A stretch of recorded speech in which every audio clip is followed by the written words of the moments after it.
I crawled over to the carton and sat down in front, curious about what he had to show me. Paul reached in and pulled out a large cloth diaper. An adult diaper.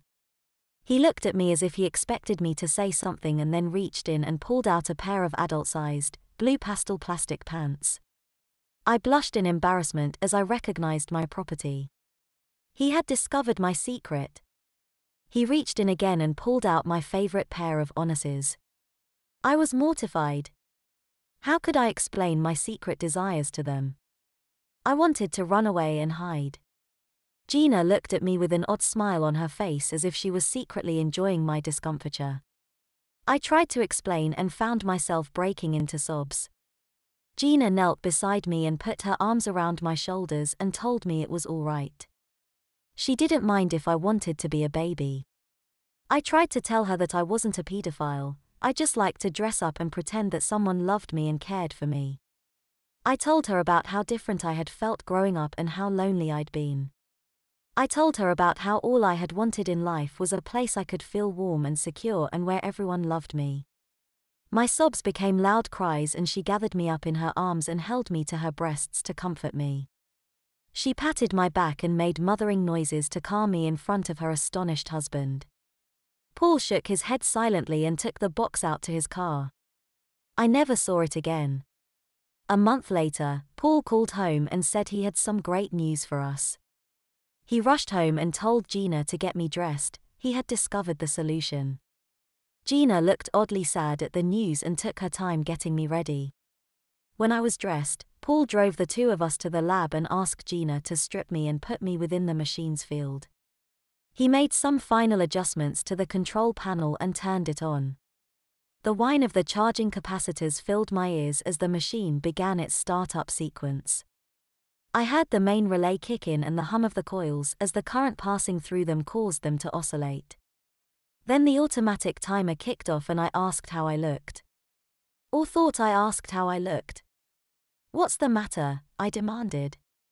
Paul and Gina stood frozen with surprised looks on their faces. Something was wrong. I looked down at my hands and saw that the fingers were still short and pudgy like a small child's. I tried to ask Paul what had gone wrong and all that came out was a baby's babbling. I drummed my feet against the floor in frustration, crying to know what had gone wrong. Paul recovered slightly, then rushed to his desktop computer, shouting, "His psyche. My God, I forgot to include his psychic field in the equations." He worked furiously, forgetting all about the presence of his wife and infant associate. Gina knelt at my side and picked me up in her arms. She turned to Paul and said softly, "Paul, can you explain what's happened to him? I thought you said you could cure him. He's even younger than he was before.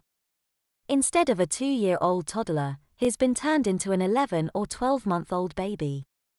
What happened?" Paul turned to her and said, "Gina, it's him. His need to be a baby again is what happened. His psyche interacts with the probability field.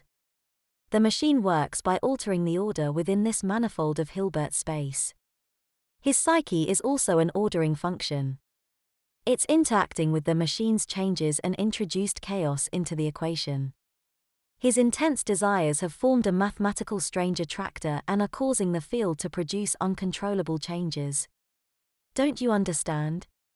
He subconsciously wants to stay a baby. There's nothing I can do about it. I'm scared to put him back under the field's influence. I don't know how young he'll become." He turned off his computer in disgust and went over to the control panel to shut down the machine as well. He turned to Gina and said, "Let's go home, Gina. It'd been a long day." That was the day I returned to full babyhood. I can still think, but my body and reflexes are those of an 11-month-old baby. Paul used his power of attorney to have me declared mentally incompetent and was made my guardian. It wasn't difficult. Once they proved my identity to the judge, my diapers and pacifier made all their arguments for them. The judge said it was a clear case of residential ipsa locuta, or the thing speaks for itself. I only wished I could have spoken for myself as well.